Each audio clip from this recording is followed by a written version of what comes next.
Dear all, today we'll be talking about the genocide happening in Palestine caused by the Israeli occupation, one of the oldest and longest wars in history, in aim of raising awareness, informing people, and raising financial aid.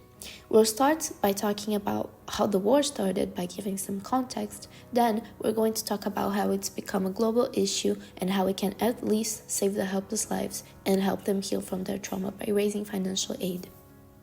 To understand genocide, we must first navigate into the topics of politics of mass killing, and before the politics of mass killing comes in the concept of othering, which essentially is a sociological structure and cultural structures behind mass killing.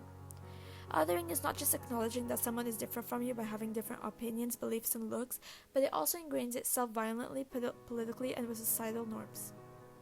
It's like an us versus them mentality. Then people begin to think that one is unable to live in peace or to live overall or prosper if the other population is alive. Othering is essentially the first step in the process that people use for either political or ideological gain.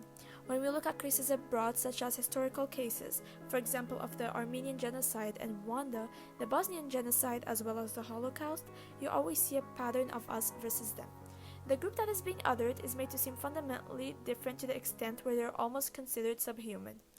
Genocide starts with degradation, denying humanity and creating an other that is essentially less than the greater one. By doing it, it essentially sets the stage for mass killing. The Armenian genocide didn't just begin by killing Armenians. Armenians were persecuted among the Ottoman Empire by being forced to abandon their names, take on Turkish names, and abandon their language and learn Turkish, etc. Holocaust didn't just start with Auschwitz, or extermination, or concentration camps. Hitler credited Jews to the faults behind humanity and established an ideal of a greater race. That's why the belief of one being greater than the other is so detrimental to society, because after that belief comes, what follows is a movement to cleanse, ethnic cleansing, what's currently happening to Palestine. The thing about genocide is not just the hate for others, but it's often incentivized behind a motive for political control or the motive of attaining more land. Land, essentially the creation of borders, the creation of states, is what moves and drives people so passionately and politically into creating an other. There wouldn't be another, essentially, if there are really no borders. It separates people more than religion even. Within the Holocaust, there was the Lebensraum, in Hitler's Mein Kampf, living space. He essentially thought that the Aryan race needed more living space, and that included the elimination of Roma Polish Jews, like Bosniaks, Serbia in the 90s, with Serbia persecuting Bosniaks in pursuit of a greater Serbia. And the thought that one cannot exist and prosper without the elimination of another is what is ultimately the most detrimental thing to the creation of states. So mass killing doesn't just start like, I hate these people, let's group them up and kill them, but more like, these people are a threat to us and we can't live as long as they are alive.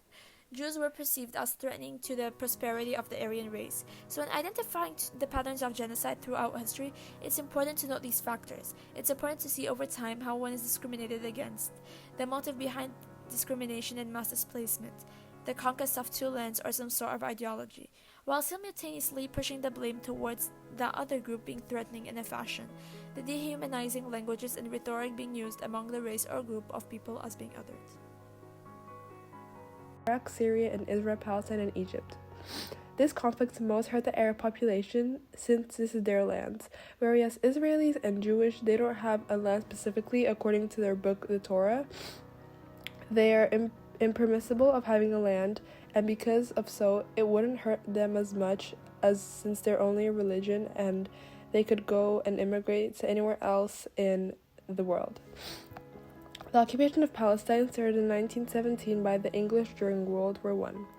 Then the Foreign Minister of England gave the promise to the Jews to establish a state for them in Palestine. The Zionist movement pursued a long road to reach higher levels authorities in Britain in order to achieve recognition of its desire for Jewish states in Palestine. Their efforts succeeded in obtaining a declaration on the 2nd of November 1917 in the form of a letter addressed by Balfour, the foreign minister, to Lord Rothschild, stating that His Majesty's government would favor to establish in Palestine a national home for the Jewish people. The letter adds, it's being understood that nothing shall be done which may prejudice the civil and religious rights of the existing non-Jewish communities in Palestine or the rights and political status enjoyed by Jews in another country. As a result of the declaration, the problems between Palestinian and British forces started at the time. Clashes between Palestinian revolutionaries initiated and the Jews were supported by British forces. The British government requested the Arab governments, which were mostly occupied by England and France, to mediate with the Palestinians with a promise from the British government to declare the independence of Palestine. The British government never fulfilled the declaration and the violence continued in Palestine. In 1947, however, British governments declared that they were not able to control the situation in Palestine and posed a problem to the United Nations, asking the members of the UN to find a solution, so the UN declared to establish two states in Palestine, one for the Palestinians and one for the Jews, giving the Jews 58% of the total area and Palestinians 42% of their own area. The UN offered the possibility of a referendum after many years, and the Palestinians refused because the Jewish population would be increased through the migration of Jews from different countries. The major outcome of the Madrid Middle East Peace Conference was an agreement reached between Israel and the PLO team and the Jordanian Palestinian delegation to conduct negotiations in order to put an end to decades of confrontation and conflict. The Israeli-Palestinian negotiations, which took place in Oslo quietly with no publicity or even the involvement of the Arab states, resulted in the announcement of an accord for peace settlement.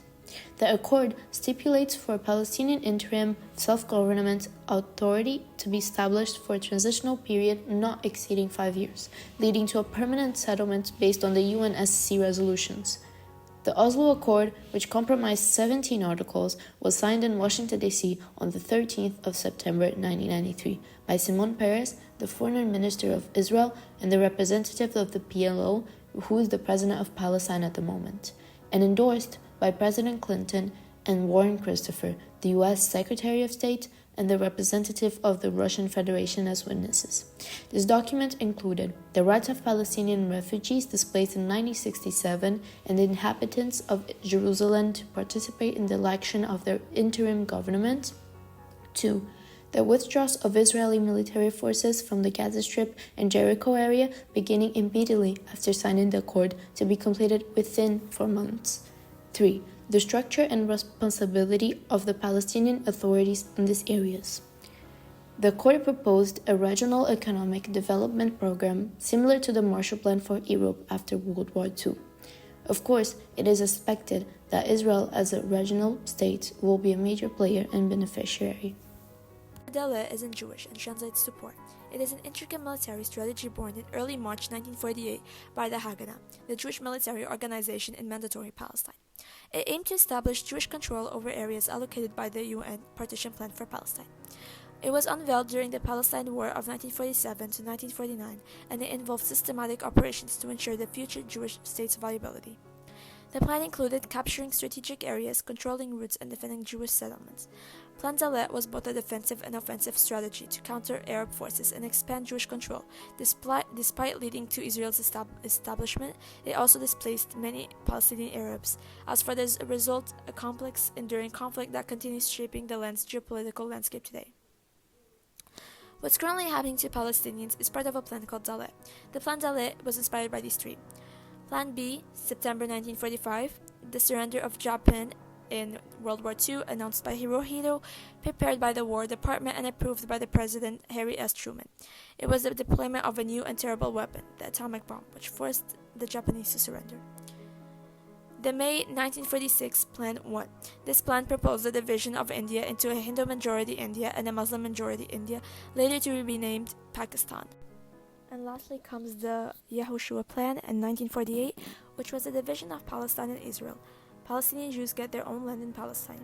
The Palestinians welcomed Jews to hide from the Germans and the Polish, and then they tried to take the land as for the Jews only. The Jews and many Christians call Palestine the Roman Judea. However, according to the Torah, their holy book, the Jews are not allowed to have a Jewish state. As once quoted by a Jewish man, Jews who are true to the Torah around the world have always opposed Zionism, the state of Israel, because it's antithetical to our belief to have a Jewish state at all.